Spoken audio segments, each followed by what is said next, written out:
Hello, everybody, and welcome back to the Drive Pink Dialogue. It's episode number 115. I'm your host, Scotty, and I'm joined by my co-host, Saur. How are you feeling tonight, my man? I'm doing great. The spring season's treating me well. My mood is up, and Inter Miami is going to be playing football this weekend. So, feeling fantastic. How are you?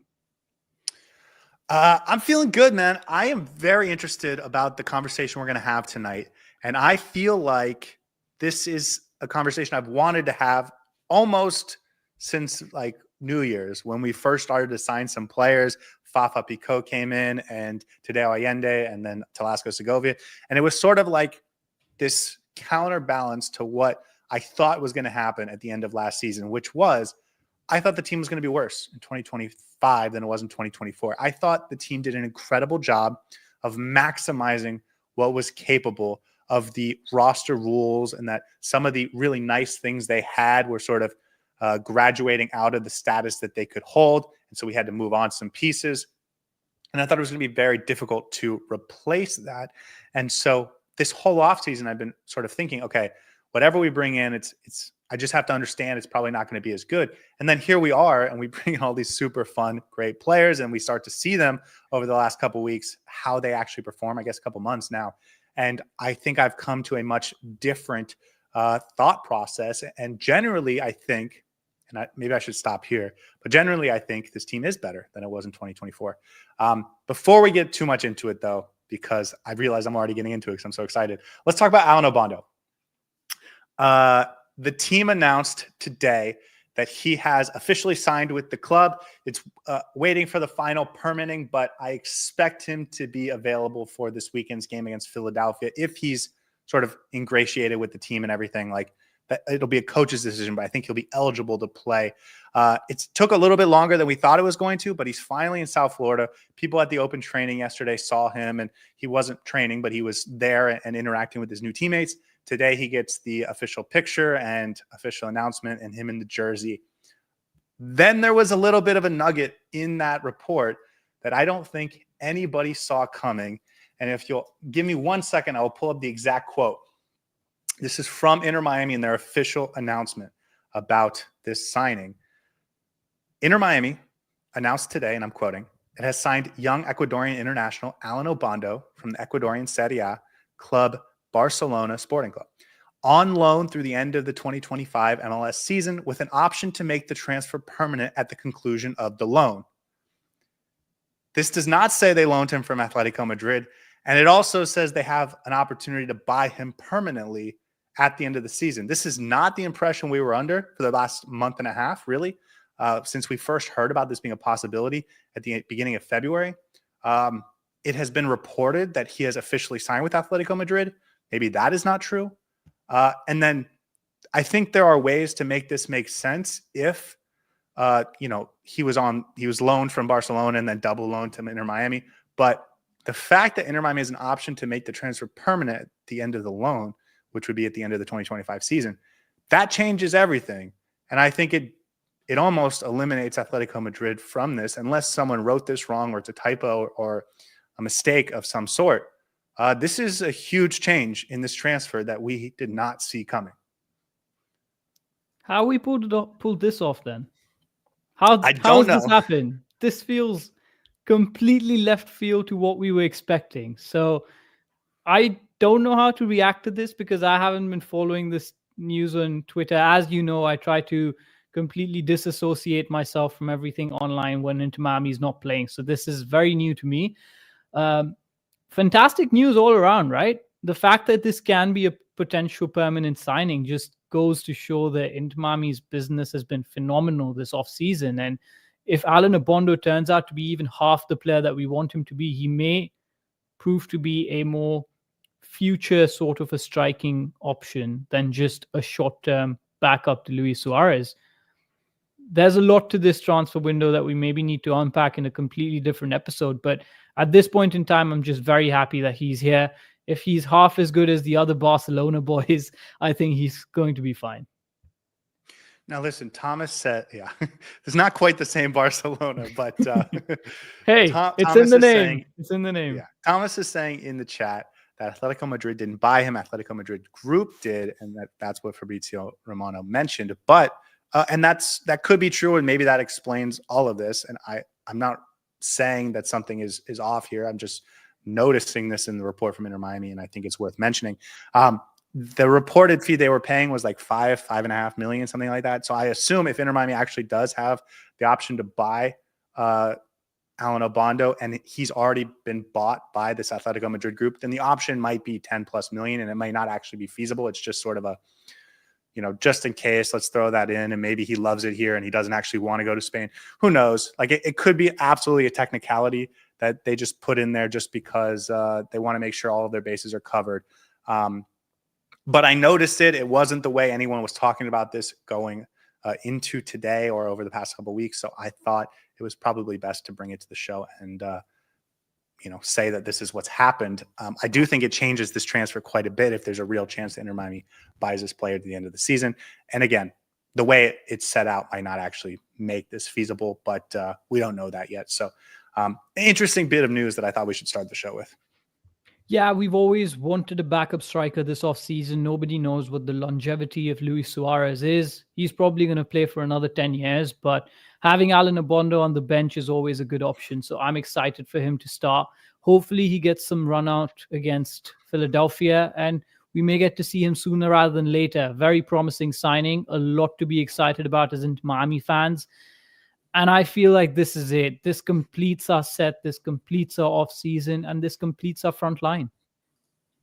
And then Hash is mentioning that the discovery rights for Alan Obondo were owned by Vancouver, and we had to go spend $150,000 in allocation money to go acquire those discovery rights. Now, listen, Inter Miami is loaded with GAM, so that wasn't a huge deal, but I don't think that's exactly what this rule is for.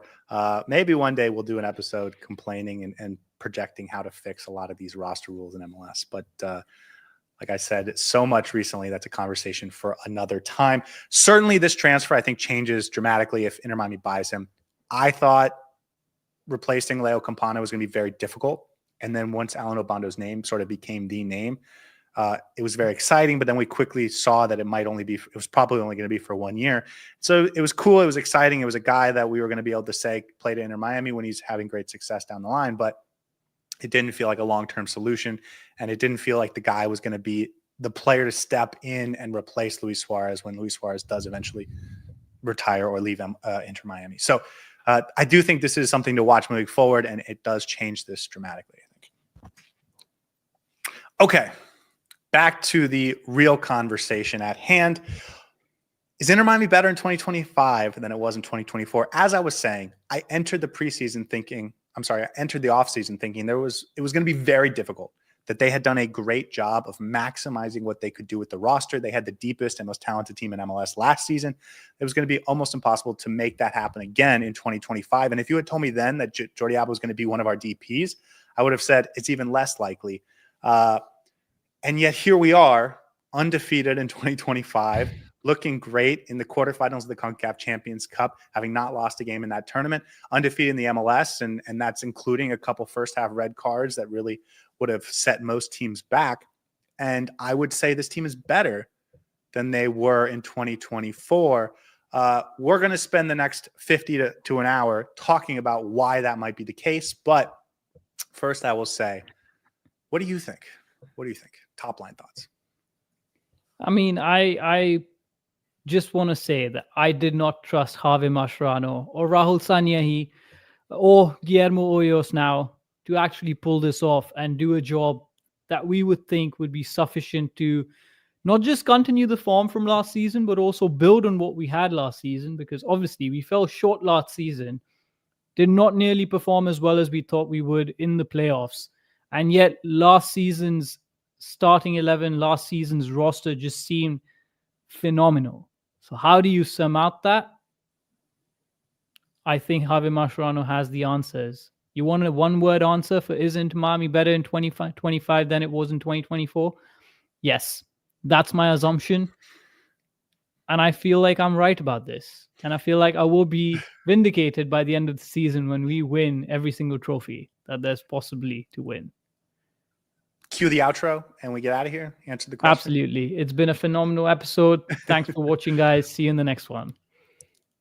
Okay, so like I said, I've been thinking about this question since we started to bring in new players and some really exciting players. Again, from Fafa Picault to Allende to Velasco Segovia, like the very first additions of the offseason were so exciting that it really made you think, okay, maybe we are onto something, and this front office really does know what they're doing, and they're doing an incredible job, and they deserve credit for that. There's a way to have this conversation that I think is a little bit sophomoric and boring and also redundant. We could go position by position and ask, is Noah Allen at center back better than Nico Frede? Or is Ustadi better than Calendar? Or is Matías Rojas better than Tadeo Allende? Like, we could do that, but it would be, I think, easy, not that fun. And most importantly, you guys, I'm sure, already have an opinion on that. So we wanted to spend some time and wait till there was an off week where we could really think about what makes this decision, like how can we actually prove that this team is better without just saying this player's better, this player's worse, etc. And so I thought we should start with the goals of this team and maybe make that the baseline for how we should talk about everything. And that, I think the basic question is this team more prepared to win the trophies that they're expected to win and compete at the level they're expected to compete in 2025 than they were in 2024?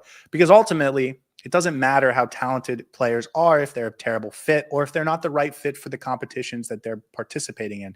And so really, success is going to be judged on trophies and tournaments and on-field success through results, not just your FIFA rating or whatever, like how many FIFA points you can accumulate. So let's start there, and we'll make this brief as we sort of answer it throughout the rest of the conversation.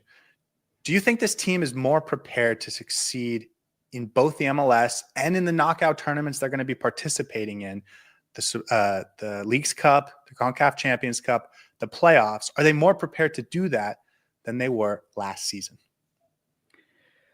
I think if we're building out our thesis from the first 8 games that we've played, absolutely. This team looks not just a lot more prepared, better drilled, better shape, and just a lot more balanced across the entire roster, across the entire starting 11. And I feel like that lends itself to success, not just in the MLS, but also in the CONCACAF Champions Cup. Comparing to last season, we almost went in with a Hail Mary in the CONCACAF Champions Cup. A little bit of arrogance from our end, assuming that our talent is going to carry us forward compared to some of the other big hitters like Monterrey, and we fell at the first big hurdle that we faced. This time around, we may not have faced someone like Monterrey, but the way we've approached games, the way we are set up to play in, let's say, cup competitions like CONCACAF, it feels like we have an identity, we have a purpose, and we have a plan with which we are going into these games.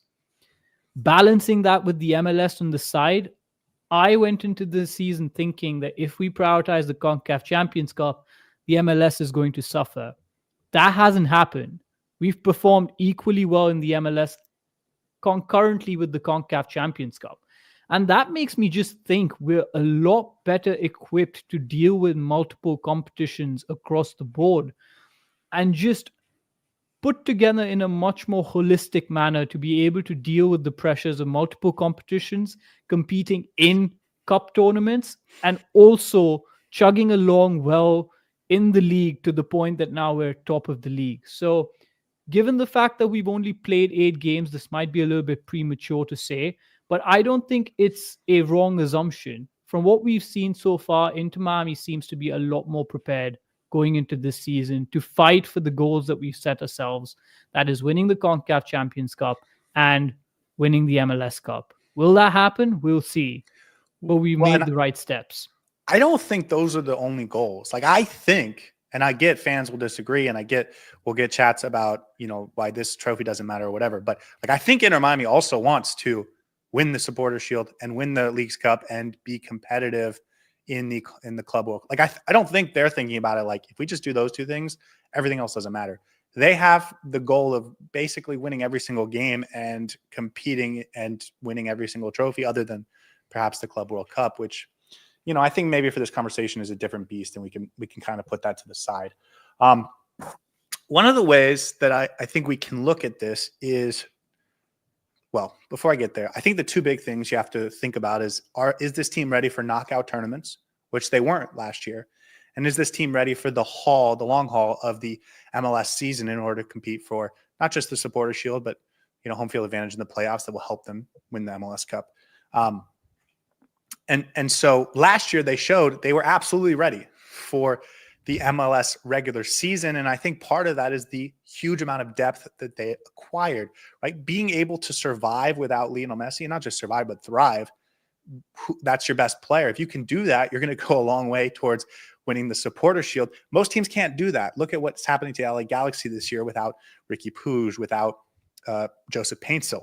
Look at what happened last year to FC Cincinnati when Lucho Costa had to miss a couple games. It was very difficult for those teams to be not just winners and title winners, but competitive in those types of games. That Inter Miami team from last year had so many different players that could positively impact the game towards winning that even if Luis Suarez had to go to Copa America, even if Matias Rojas had to go to Copa America, they would still get winning moments and winning play from guys number 1 through 25 on the roster. But they struggled more in the knockout tournaments, and we'll talk about that more over the course of this episode. But that to me is the big thing: is can you maintain the depth and quality of depth that can help you compete in the MLS over the course of the season with the ability and talent and structure to win knockout tournaments. And of course, both of those things are yet to be seen. We're only making projections, we're only making predictions, and we're only basing everything on what we've seen so far. But that's, I think, the standard by which this conversation and this team has to be judged. Are they better suited to not just win the Supporters Shield or break the points record or whatever, but also win the tournament style trophies? Let's start with roster maximization, which I think is sort of the headline of this first topic. Last year, we praised that team so much for finding so many different ways to acquire talent. They were bringing kids through the youth academy. Guys like David Ruiz and Noah Allen and Ian Frey and Benjamin Kramatsky were playing real roles on this team when very few clubs had even one homegrown player that they could rely on for positive minutes, or rather, very few clubs had multiple, right? Most clubs had 1 or 0. They also used the super draft and got huge contributions from Yannick Bright. They got huge contributions from Leo Alfonso, and Ryan Saylor played a role. They maximized their U22 and DP slots. Remember last year at the beginning of the season, the rules were different and they were changed in the middle of the season. I think they did a great job of acquiring international roster slots and allocation money through some of their maneuvers prior to the season starting last year. And then they had some young players that had sort of really grown into themselves, guys like Leo Campana, Diego Gomez, some real development, and they were able to bring in some talented players through the U22 setup like Federico Redondo and Toto Avalos, et cetera. So I thought last year they had done an incredible job of maximizing what was possible. And that's not normal. Most teams don't. One of the big stories in MLS over the last couple of days is CF Montreal fired their coach, Laurent Courtois. They haven't had 3 DPs since 2021. There was a stat that said they haven't, or a fact that came out that they haven't spent money, a single dollar on a transfer fee for a DP since 2014. I mean, that's ridiculous. Imagine trying to play and compete in this MLS, in this league without your DP star players. It's impossible. And so when you think about what other teams are doing, oftentimes playing without their DP, without 3 DPs, oftentimes without maximizing their U22s, or even getting U22s that are sort of ready to contribute, not developing kids through their academy, not getting super draft picks that are going to be able to impact the team. What Inter Miami did last year was, I think, incredible. I didn't think it could be repeated again because we, as you mentioned, brought in DP level players. We brought in players from the youth academies who started to contribute last season. And then we had a few other fringe players come in who had a lot of contributions on the outside as well. We obviously had Matias Rojas, Leo Campana making those contributions in crucial games, crucial moments, winning us games with basically a kick of the ball. And it would have been really, really hard and difficult for Inter Miami to replicate a lot of that. When we went into this offseason thinking Tata Martino was going to be our coach, we didn't have the idea that Javier Mascherano would be brought in. We thought a lot of these players would stay on and we would just maybe build on that a little bit. But what we did was we ripped up the entire playbook that we had last season and we essentially started from not scratch, but the second chapter. We had our main four in place, the DPs in place, but we lost a lot of the fringe players. We lost players like Diego Gomez. We lost basically our entire back line. And then you and I are sitting here and having a conversation about, are we even able to utilize some of those levers that we had last season to come close to what we built last season? And lo and behold, now we're not just talking about maximizing those levers and maximizing every potential roster rule. I feel like we've come to a stage where somehow we managed to bring in players who on any other team would be on a completely different level and essentially maxed out every possible lever that the MLS has to offer. So we've reached from having the best playbook, ripping it apart, recreating the playbook, and now being invincible again practically. Like it's a complete transformation, and you need to commend the front office for being able to do that. Yeah, but they did that the year before too, right? Like, think about what I would call bloat that was on the roster last season, in the offseason, but prior to last season, right? Dixon Arroyo moved on. Joseph Martinez moved on. Victor Ulloa moved on. Stefanelli, Chris McVeigh, Gregory, Coco Jean, DeAndre Yedlin, Jean Mota, right? These are guys that were real players in the prior regime that were on big salaries, that their play probably wasn't an efficient use of those salaries, and they did move them on. A couple remained. Maybe I think Sorry Christoph being probably the one real exception to the moving on. And they replaced those players with guys they thought were going to be better, right? Nico Freire comes to mind. Matthias Rojas, Chelo Wiegand, right? They did replace a lot of the bloat with guys that were on cheaper contracts and providing more to the team. And again, using the one-time buyout on a guy like Coco Jean made that possible. Not every team is willing to do that. And another example is in the offseason, they got an international roster slot during the summer, rather, and they thought they were going to add another center back. Didn't happen. Well, they don't just let it go to waste. They bring in Oscar Stadi, who, what a transformational move that could turn out to be if this team does go on to do the great things we think and expect it to do. So again, maximizing what this roster is capable of. They had done that last year, but it feels like they've taken it a step forward this year by again moving the bloat. Guys like Nico Freire, guys like Sergei Christoph moved on, big contracts that their health or production wasn't really providing the appropriate level of fit for this team.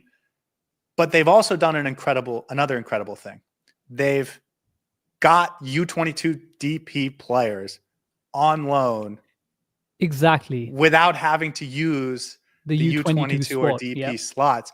Guys like Alan Obondo, who we just talked about, he would come to any other team as a U22 DP. He's just on loan, and we get to make that decision after we get to see him for a year. Same thing with Baltasar Rodriguez. I think Tadeo Allende, obviously not a U22, but a guy that probably would have had to be a DP or a very high TAM level player if we had to pay a transfer fee for him. Instead, we get him on loan. His numbers dictate that, right? His numbers have started to dictate that. Absolutely. And Gonzalo Lujan, another guy that we brought in for a much lower fee, even though he is on a permanent deal, we kind of worked a specific way with San Lorenzo to make that happen.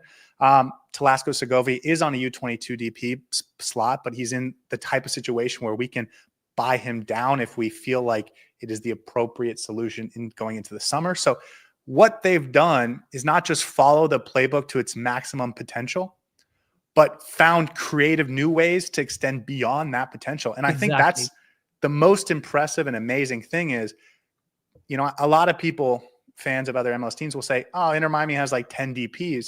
When in reality, we have 4. It's the Barcelona guys, but we have like 7 or 8 U22 style players that are on this roster making a huge impact. And by the way, I haven't even mentioned Benjamin Kramaski. that player on another team would get one of those U22 spots. A guy like Duncan McGuire, a guy like Jack McGlynn. Those are U22s on their team. And on our team, he's just another guy, not just another guy, but he's just another roster slot. Yannick Bright, Noah Allen, Ian Frey, similar sort of situations. We've been able to keep all of them happy and in this sort of build so we can follow the rules, but also sort of extend what is actually possible. And there's a little bit of everything going on here. Yes, there's a maximization of every MLS rule possible, every lever that we can pull. But I like to think of it in terms of concentric circles. I want to walk back a little bit on what I said of us ripping up the playbook from last season. I think it's more of a reorientation and rewriting of that book, because I like to look at it in terms of concentric circles. The core that we have with the 4 Barcelona Fantasticos has continued from last season. So that base is still there. You mentioned some of the other players that we have in terms of youth: Benjamin Kramaski, Ian Frey, Chelo Wiegand as well, Yannick Bright, already mentioned Benjamin Kramaski, Noah Allen. They are also there, but that circle has sort of extended a little bit because their talent has grown over the last year or so. And I think the biggest difference is that outer last circle, where we normally would have added players who'd be fringe players who'd get maybe limited number of games here and there. Someone like a Leo Campana, someone like a Matthias Rojas, who would make a difference game in, game out, perhaps coming off the bench, scoring a couple of goals here. And that would have been a really good combination to have. But now what we've done in that outside circle is surround ourselves with players who are just the same quality as some of those inside U22 players. So it feels like you're almost a holistically well-rounded team. And we haven't even spoken about Federico Redondo, who last season came in with such a potential and such a high price tag, because obviously he was regarded as a really high talent. And now in this team, with the players that we've surrounded him with, he's just another player. Not because he's a bad player, he's a poor player, but just because the talent threshold of this team has gone up so high that he's just regarded as one of the many rather than one of the few, right? No, I think you're right that when he was brought in, and by the way, another example of Inter Miami mastering the roster rules, using the season-ending injury loan on Facundo Farias to be able to bring Federico Redondo in as a U22, huge move. I think when they brought him in, they thought he was going to be like number 5 of the big 4. He was going to be part of that central group, and he obviously hasn't been, and that's fine. But not to skirt over this middle part that you talked about, the super draft picks and the youth academy players. No team has the type of success that we've had with those two groups of players. I just think that applies to 2024 as it does to 2025. It's not sort of a improvement, right? They did a great job last year bringing in Yannick Bright and Leo Alfonso through the super draft. They did a great job of getting David Ruiz and Noah Allen and Benjamin Kramaski, et cetera, through. Maybe we'll see the next step of that with Santi Morales this year, but it feels like a continuation of what we saw last year. And of course, there's no big super draft pick that's been hugely impactful so far. So we will see where that comes and where that ends. But the other thing I think they've done is maximize the connections of their coach to a better degree. Of course, during the Tata Martino era, so much of the roster acquisition strategy was based around Tata Martino's personal circle of not just people he's worked with and players he's worked with, but also his friends and coaches that are out there scouting talent. He was very influential in finding guys like Diego Gomez and Toto Aviles and Facundo Farias. And of course, his relationship with Julian Gressel is one of the big reasons he's here. But what they've done with Javier Mascherano, I think, has maybe even exceeded that, where bringing in guys like Telasco Segovia, just because he coached against him one game, but he thought he was a nightmare to coach against. Let's go see if we can get that guy. And of course, the Baltasar Rodriguez is. The Alan Obondo probably is a very similar situation to Telasco Segovia.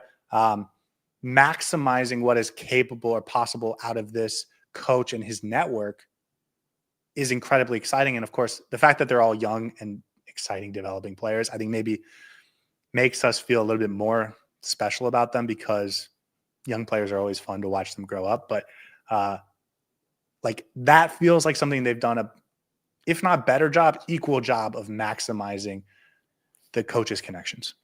And I want to commend them on this because it was a little bit of a bold move to back Javier Mascherano, not just to be the coach of Inter Miami. Obviously, every one of us was a little bit underwhelmed when he was appointed, but also to trust him to bring in and utilize his network the way that he has. You spoke about Tata Martino utilizing that network of umpteen years of his coaching experience. He brought in players that he was familiar with who have played under him, and that worked out really well for Inter Miami. With Javier Mascherano, we did the same, but it was a bit of a gamble because this is a coach who doesn't necessarily have the same level of experience. You don't know if his talent ID is the same level as a Tata Martino. And also, we brought in players who we have gambled on and put a lot of trust in. These aren't necessarily players that Javi Mascherano has directly coached and is intimately familiar with.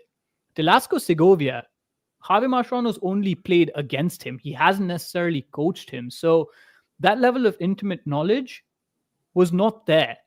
They have taken a little bit of risk in bringing some of these very young players into the squad. And I feel thus far it's absolutely paid off, and paid off how? Because Javier Mascherano has shown that not only does he know how to identify some of this talent, he knows how to maximize their potential to the best and create an environment that allows them to thrive. So I think he's obviously utilized his network, but that was a big risk that the front office took. And I think so far the gamble's definitely come off. It has been very promising. Well, and I think the coolest part about it is we found very creative ways to actually acquire a lot of those guys, right? We could have come into the season with our three U22s being Redondo, Aviles, and Telasco Segovia, for example. But the fact that they've gone out of their way to also get an Alan Obondo in, to also get a Gonzalo Lujan in, to also get a Baltasar Rodriguez in. And a Fafa Pico as well. Like, there has been some thought gone into bringing some of these players, and not just players that Javier Mascherano is familiar with. Yeah. But again, just in terms of maximizing what this roster can capably do within the rules of the MLS, I think they've done a phenomenal job. And last year, I thought they mastered it. And it turns out that they've actually created new ways to go above and beyond. And that, to me, is worth plaudits and worth really sitting down with and thinking about, because I think it's a model a lot of teams are going to copy if they can pull it off. And maybe one thing we should mention too is, before this offseason, we could point to Lionel Messi and say, hey, come play with Lionel Messi.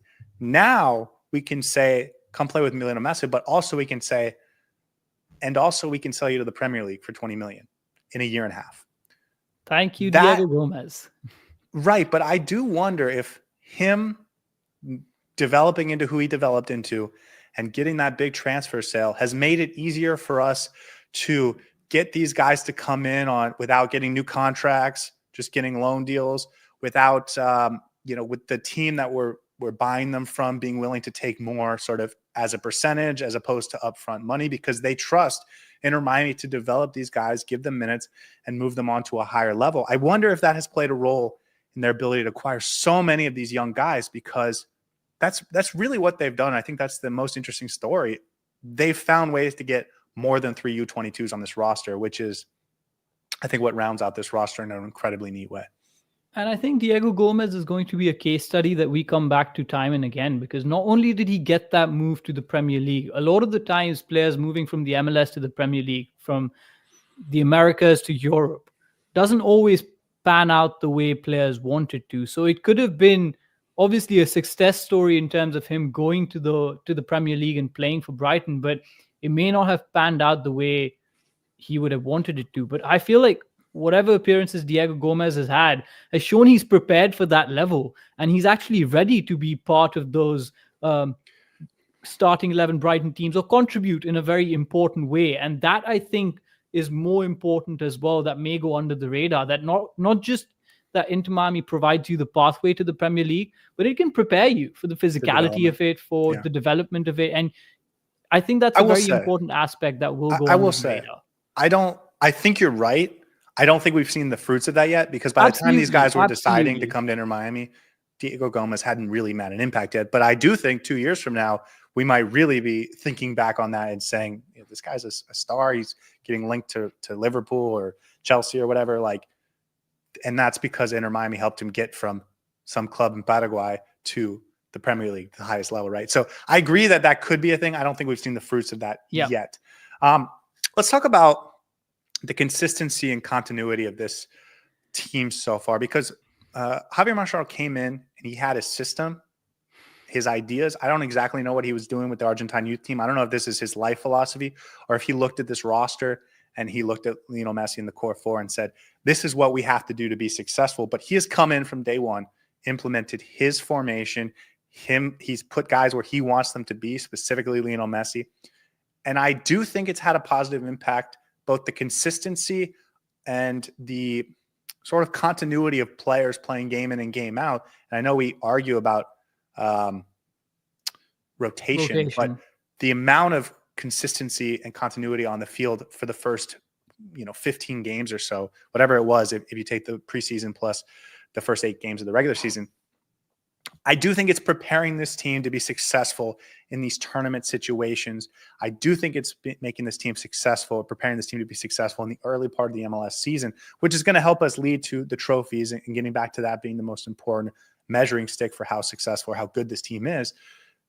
That I do think is worth talking about for a second, because I do think it's going to lead us to be more successful and a better team overall, even if we do want a little rotation for the long haul.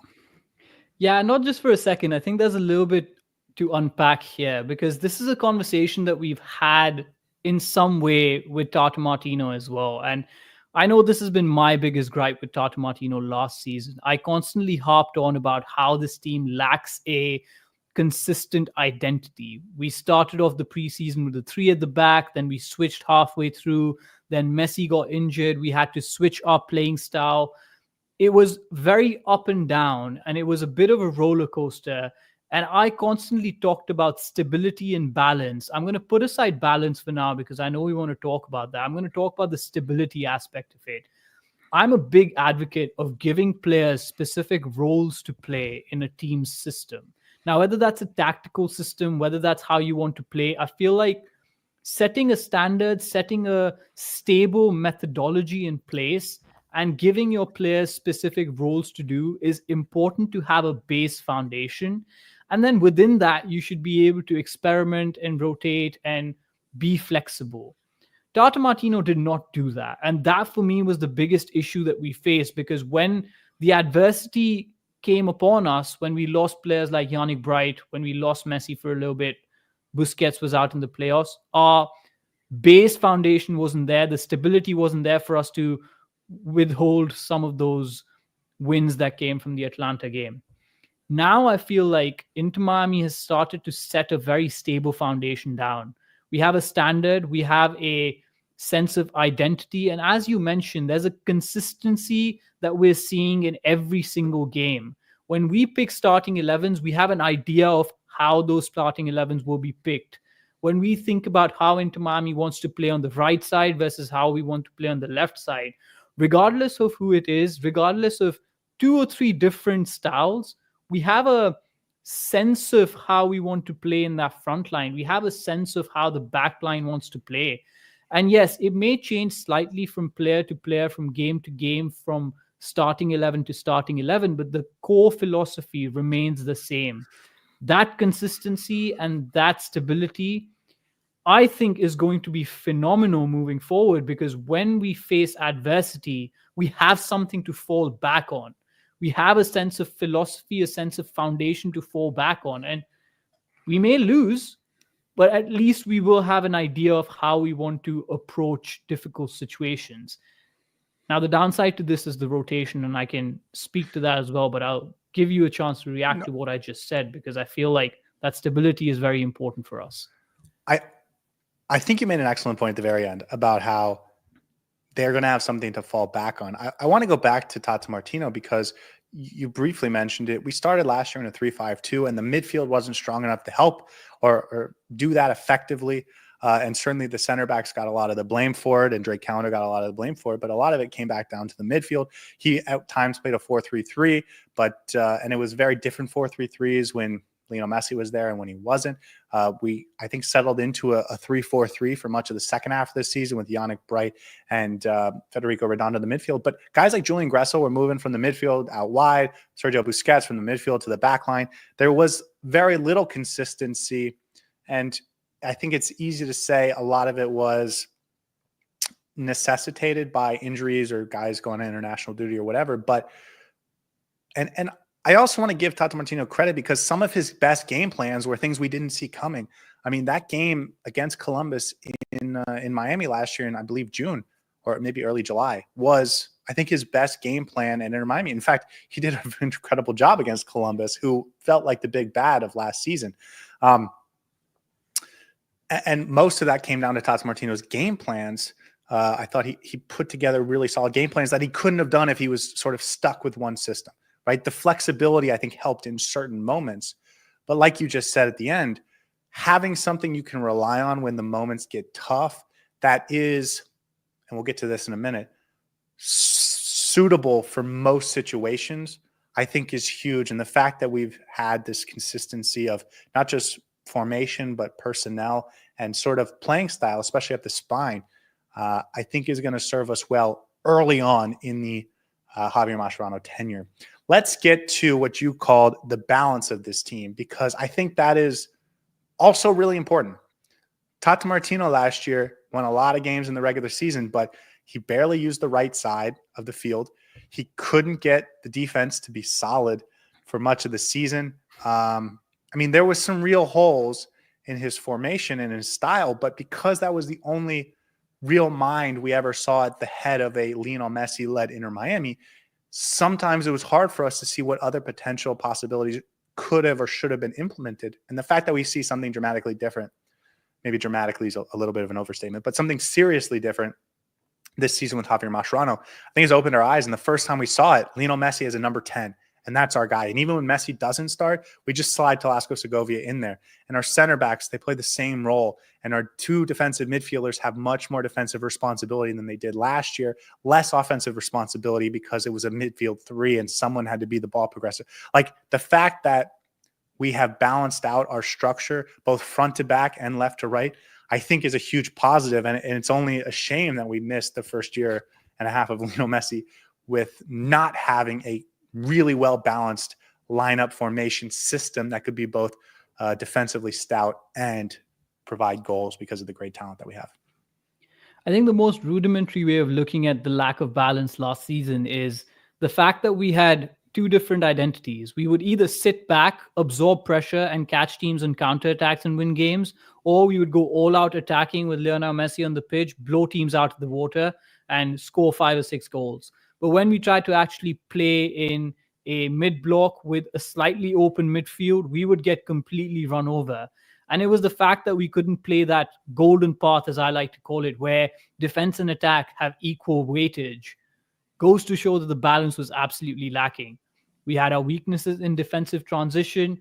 Our defense was just basically unable to compete with any athletic attacks that we faced. Right-hand side of the pitch with Lionel Messi on that side wasn't necessarily utilized to that full extent because Messi would drift in the middle and then we would have nobody on that right-hand side of the pitch to create the attacks, which allowed the opposition to just shut down the left side. And if the attacks didn't come from there, that's it. We would struggle to create goal opportunities. Now it feels like it's just back, center, and front. There's a set of ideas we want to implement.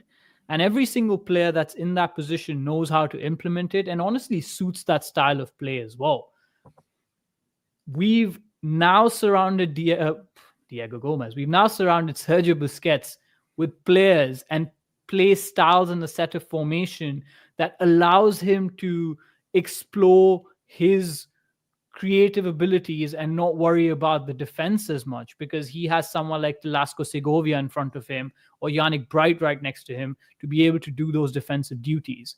We now have someone like Tadeo Allende who's just as dangerous on the right-hand side of the pitch with Messi in the middle creating those balls into him so that he can run in behind. And then on the left-hand side, we either have Velasco Segovia, Benjamin Kramaski, Fafa Picault making those runs. We have a trident of attackers in front of us that can actually create opportunities from all different directions, gives us options, gives us the ability to make changes in the middle of the game. When a team is dealing with some of our runs in behind, we play nice tiki-taka, intricate football to break them apart. When a team is not allowing us to go through the middle of the park, we have someone like Tadeo Allende to be able to make those runs. Long story short, we are multi-dimensional now.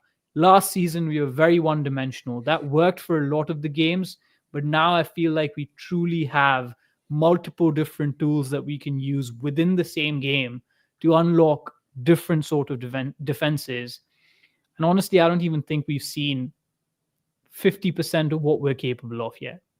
There's so much more to see.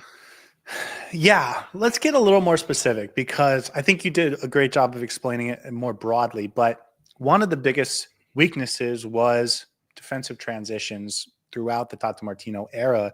I think that having a personnel upgrade has been a part of this. And I don't want to make this last year's players versus this year's players, but I do think the personnel is more fitting to what we want to do, playing a high line and being able to recover going back the other way. And step ups from a guy like Noah Allen is a huge part of that. We've also brought in a great amount of depth. Last season, we were so low on center backs of quality that we were moving Busquets back there because Nico Freire got hurt and David Martinez was in and out of the lineup and Toto Aviles was kept getting suspended. I think now with Noah Allen sort of established as a first-team player and Maxi Falcone and Gonzalo Lujan being brought in, you feel much better about the quality of the whole room and not feeling like you need to bring Busquets out of the midfield or play Ian Frey at center back or anything like that, because you feel good about five guys, which is, I think, a huge advantage and something I never thought we would get to last season or really ever because of MLS's roster rules and the priority for creating goals. The sweeping from the goalkeeper, I think, also is a huge part of this. Again, I don't think I'm not going to make this a personnel conversation, but having a goalkeeper that sweeps more effectively is a huge advantage against teams that are trying to hit in quick transitions. And we've seen that be a huge factor so far this season. It's my favorite part of the goalkeeping play this year. The right part of the pitch. We always talked about this, but they never utilized it. And one of the things we always argued for with Ian Frey is that he actually has the ability to get forward and be effective in the final third on that right side as a right back.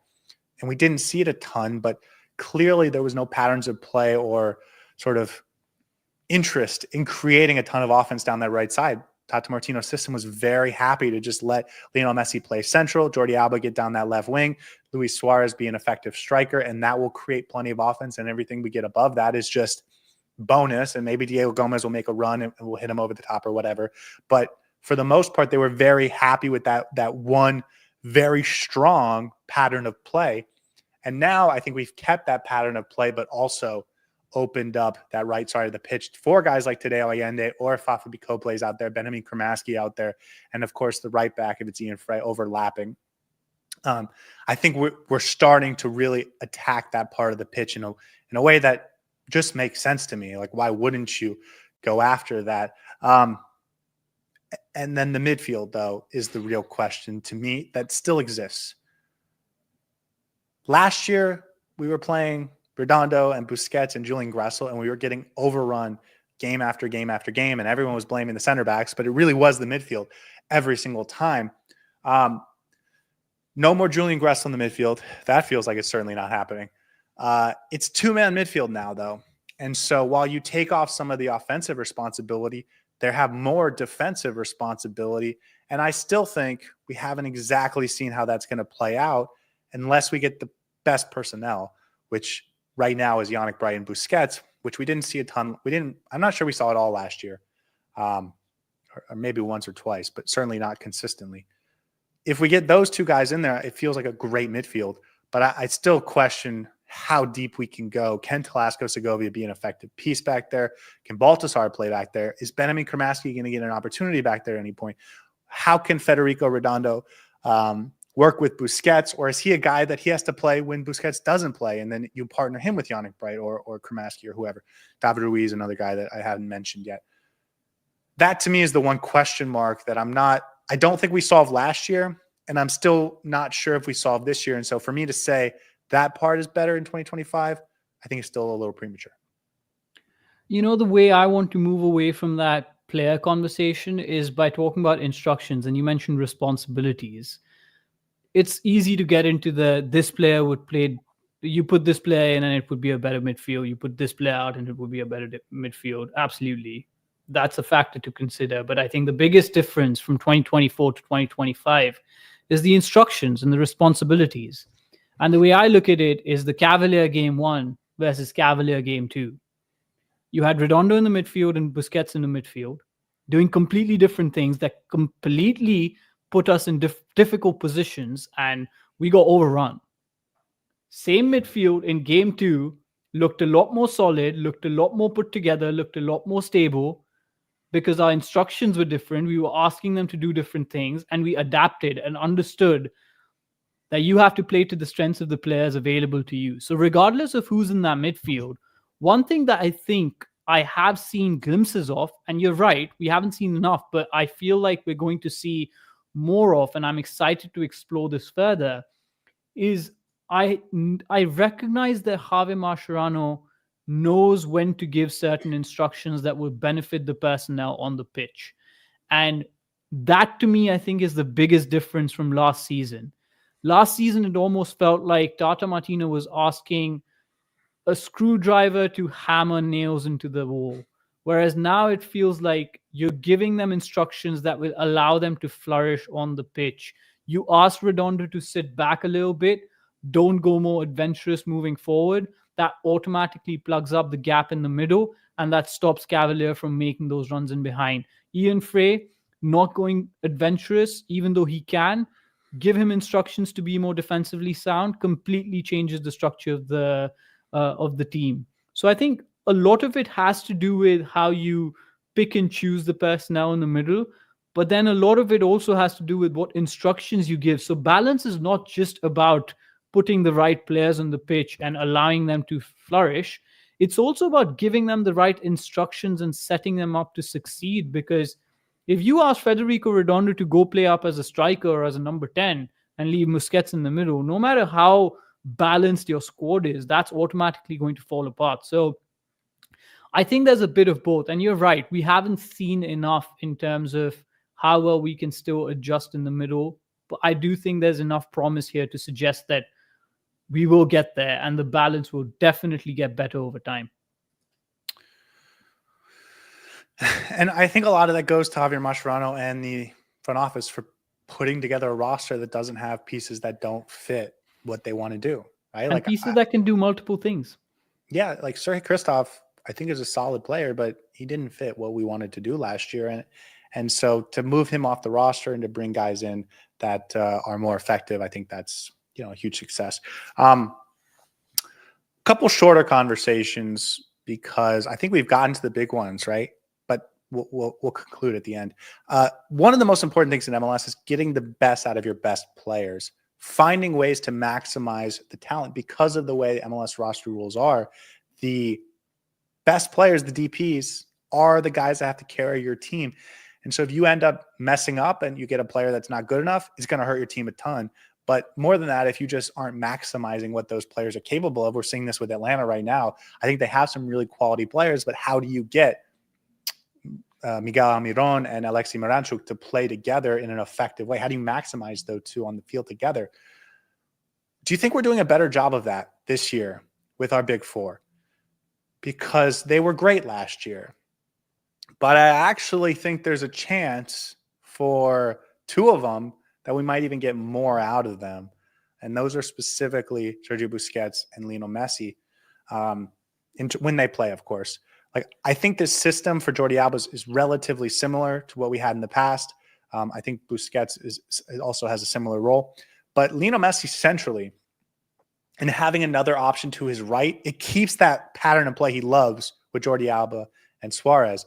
But it just gives him more options in the final third to use his incredible vision to spread that back line out, to give him a little bit more space up the middle. I feel like this could be us in this system maximizing what Lionel Messi could be just a smidge more. And if we can do that, it makes this team way better. Can I answer your question with another question? Has Lionel Messi looked a lot more sharper, comfortable, and dangerous and goal threatening in the games that we've seen from him this season compared to last season this time? I think so. I think the biggest difference is the fact that you moved him central and are allowing him to flourish in the middle and do what he wants to do, basically. I'll stop there.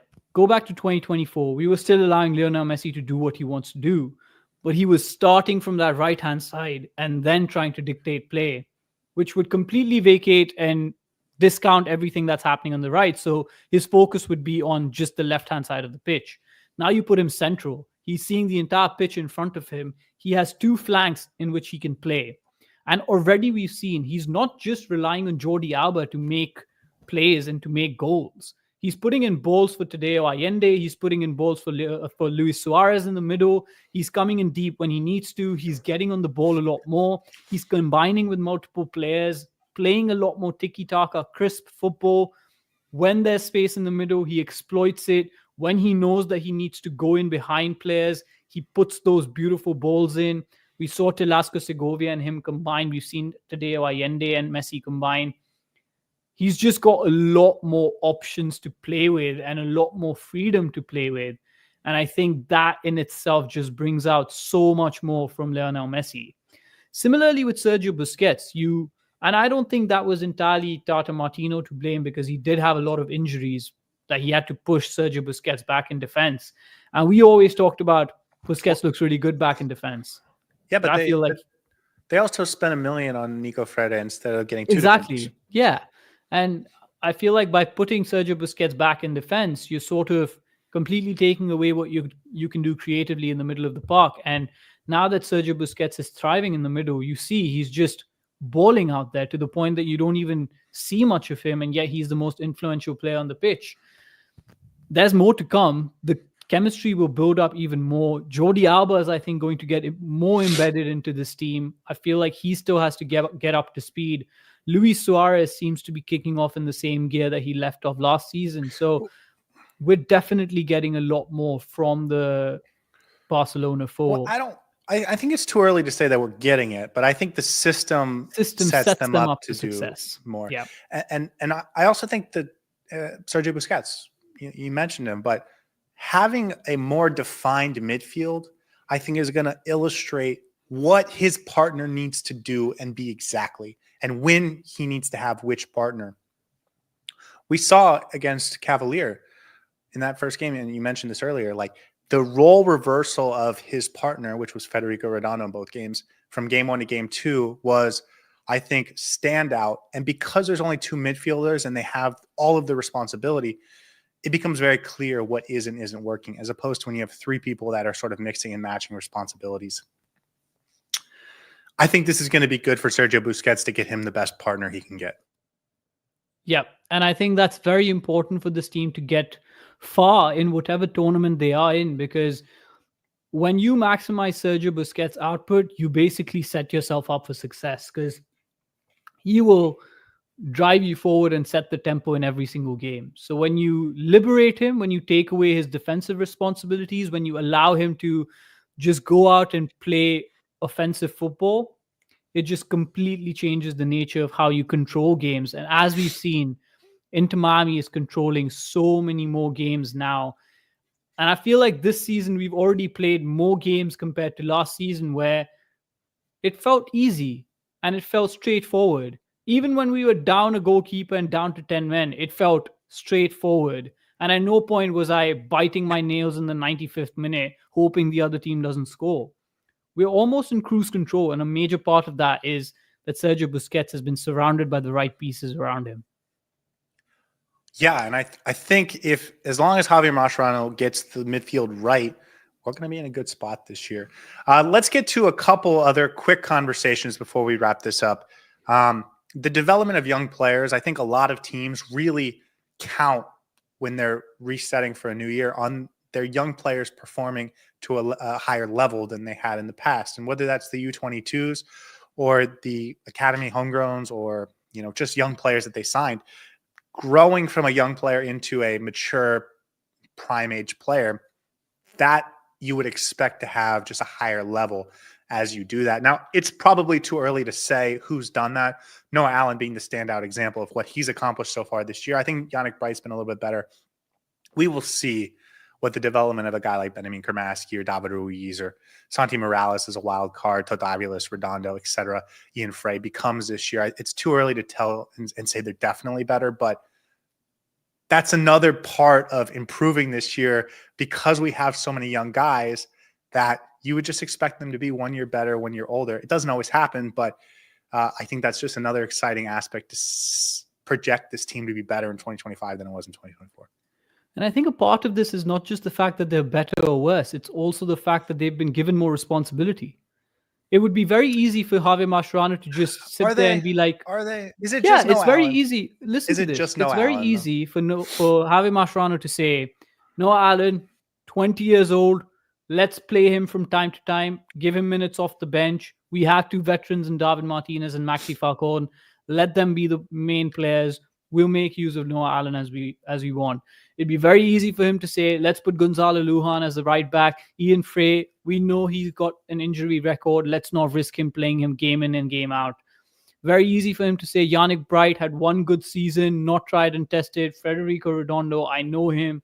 He can do a good job in the middle. All of that is out the window. If you perform, you play. You get the responsibility, you go out on the pitch and you show it. And if you show it, you get more minutes. And if you get more minutes, you get better. Yes, some games you might make mistakes. Yes, some games you might not be as good. But you go in consistently, you get consistent minutes, and that's how you develop as young players. Playing with senior players around you in big games, in games where you're down to 10 men. I mean, you have to build your personality. So I feel like it's a simultaneous process of them being good enough to play, them being given the minutes to play, and all of that coming together and benefiting Inter Miami's team, honestly.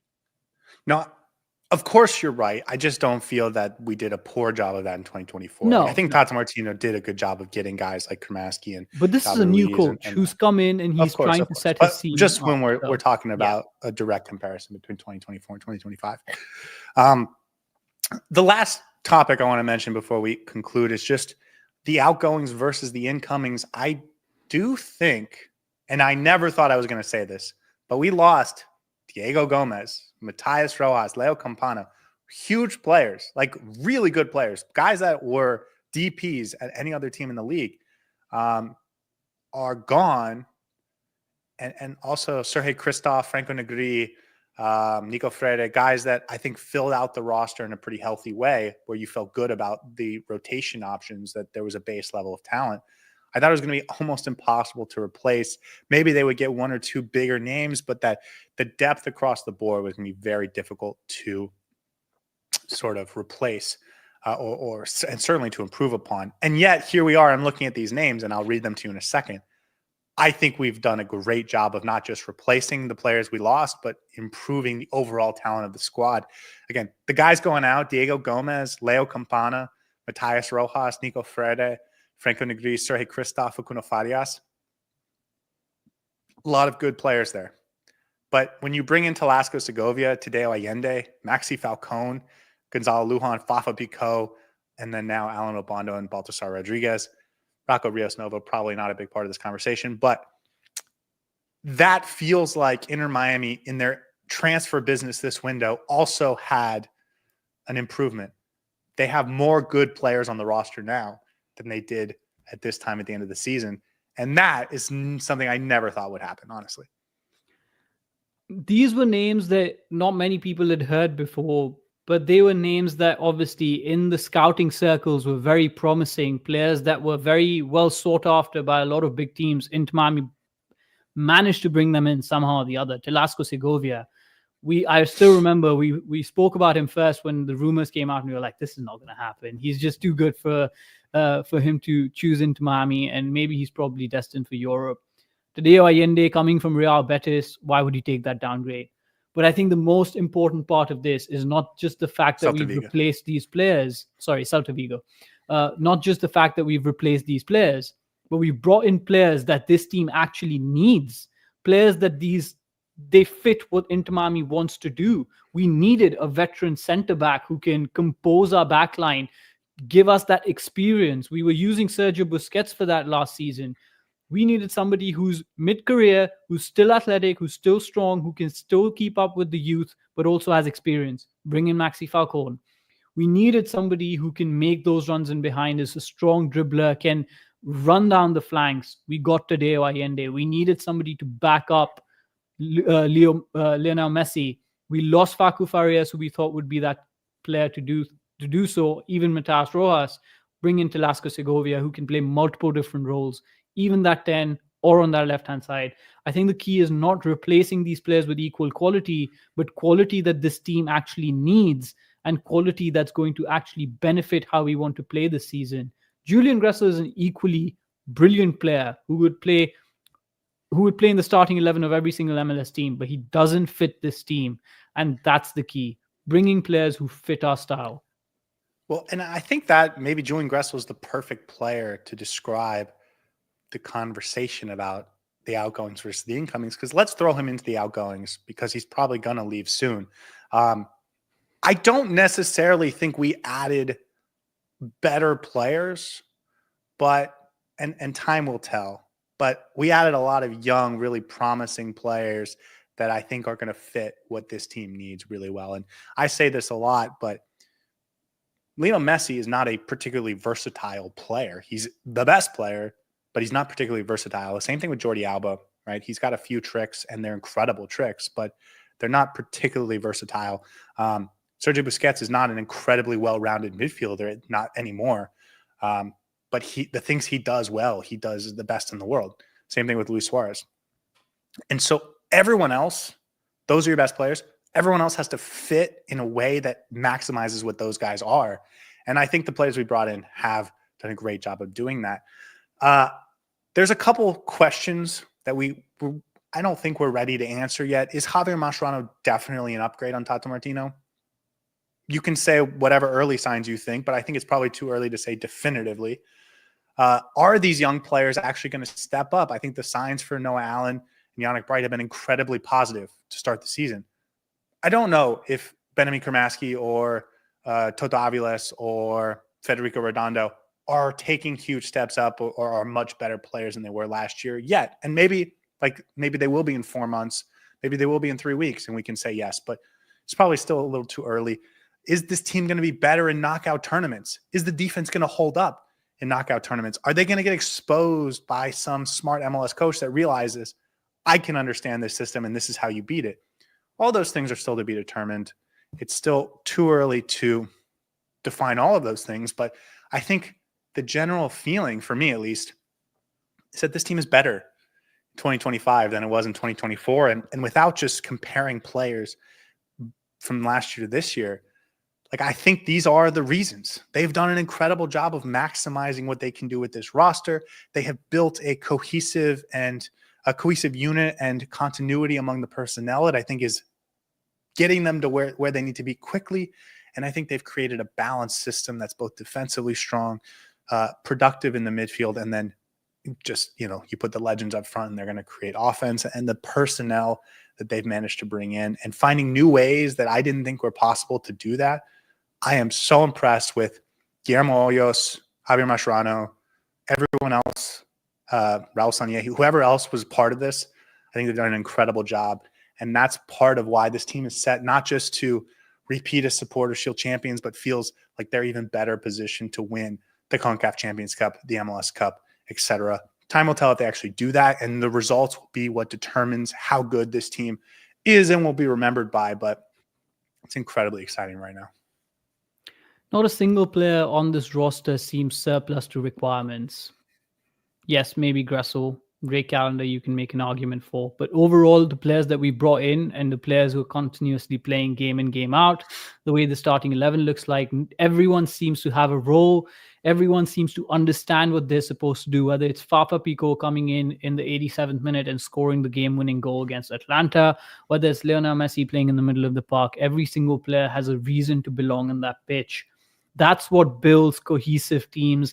That's what builds team spirits, and that's what builds a team that will go far in tournaments. After this conversation, I'm more than convinced, even more so than I was before, that we're going to win everything, basically.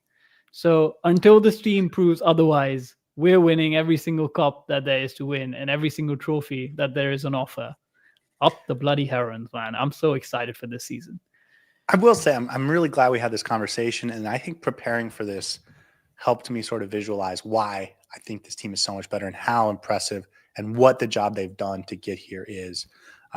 Because I don't think it's as simple as saying Campana's a bad player and this guy's a better player, or Drake's a bad player and Ustari's a better player, or Noah Allen is just 10 times better than he was in 2024. Like, I don't think it's that simple. And I think having this conversation and thinking about how to organize it really helped me think, okay, they've done all these things incredibly well. And that's why this product is what it is. I think it's so impressive.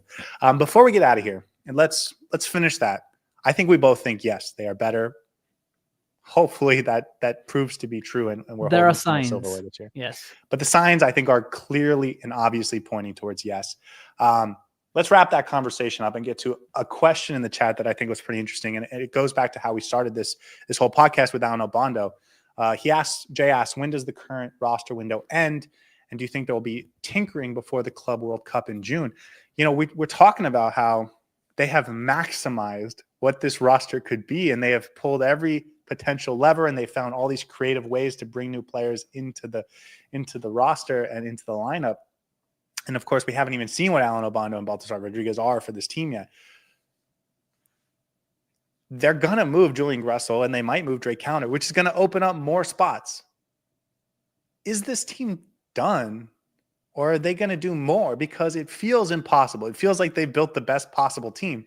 But that's what I thought last year. And that's why I thought they weren't going to be able to do it again this year. And they've been even better. I think in the summer, David Martinez is maybe likely to leave, and that will open up a spot and an international roster slot. Of course, the Neymar rumors are going to be there up until something happens with him. But for the rest of this window, and maybe even in that early June window where Club World Cup teams get a little bit of an opening, is there even anything more to do, or is this roster like actually the best? I don't know about best, but it's complete. Anything from here on will be additional and added cherry on the cake. Honestly, it just feels like every single position that we needed to cover, maybe goalkeeper if Drake Callender leaves. If Gressel leaves, you can think about bringing in maybe another midfielder, someone who can play on the right-hand side perhaps. But overall, I think we're really well covered across the board. And up until the summer, at least, up until we actually see where our requirements might be, I think we're good to go, man. I think we're well solid and set in place. I have one spot. Left back. And it's a totally selfish thing. But I think this team could use another left back. And I never thought I would say that. And by the way, it can be an 18-year-old. Noah Allen's moved to the center back, yeah. Right. It can be an 18-year-old. It doesn't have to be like a certainly, I mean, he's going to be behind Jordi Alba, and he can even be behind Noah Allen, but I think just a little bit of extra depth there. But again, that's like the most spoiled thing I've ever said about this roster. They have the strikers. Now they have Obondo. They have plenty of wing options. They've got plenty of midfield options. They got a ton of versatility. They have 5 center backs that I think they feel really good about. Last year, we didn't have any right backs at this time until Chelo Wigan came in, and now we've got 3 that I think are all solid players, and so are solid or better players. And then a left back, there's a question mark, and then maybe the backup goalkeeper. But again, like, how selfish could we be talking about replacing or improving on the cake now? So this team is that good. I think the coaching is that good. We will see in the big moments. And here's the other thing I'll say about Mascherano. He hasn't proven it in the big games. He hasn't proven it when everything's on the line against great competition. Is he going to make the right substitutions? I'm not convinced he's phenomenal at making substitutions because it's just too early. I'm not convinced he's great at making game plans when talent level is equal because we haven't seen it yet. But all the early signs are just so positive, man. And that's really, I mean, I'm just going to blabber now about how great everything is because I said all the smart things I had to say. Listen, man, get all the points that you want to get in now because every episode here on after is another pre-game, post-game show. So get your thoughts in while you can. But no, I think we've nailed the conversation in the sense that it's a lot more than just saying this player is better than this player. And I feel like once you go into the nuances, you start to realize that the signs are definitely there. The foundation is there. It's just a matter of building on this and just making sure we make the most of our early season momentum, because this team can go so far. And I hope we do. I really hope we do. Yeah. A lot of fun nights ahead, I believe. Okay, guys, thank you for tuning in. I apologize that we did this at the same time as the Argentina game. We are not Argentina fans, so weren't even paying attention to it. So I apologize for that. But we will see you guys 1 hour before kickoff. This weekend, Inter Miami takes on Philadelphia. That will be our next show unless some breaking news happens in the meantime. But until then, guys, thank you so much for joining us. As always, you being in the chat is the best part. We will see you guys next time. Hey everybody, thanks for tuning in. Do us a favor and hit that like and subscribe button. Since our first viewer, sharing this with you all has been the very best part. So from the beginning until the end, thank you for being a part of this and have a wonderful day.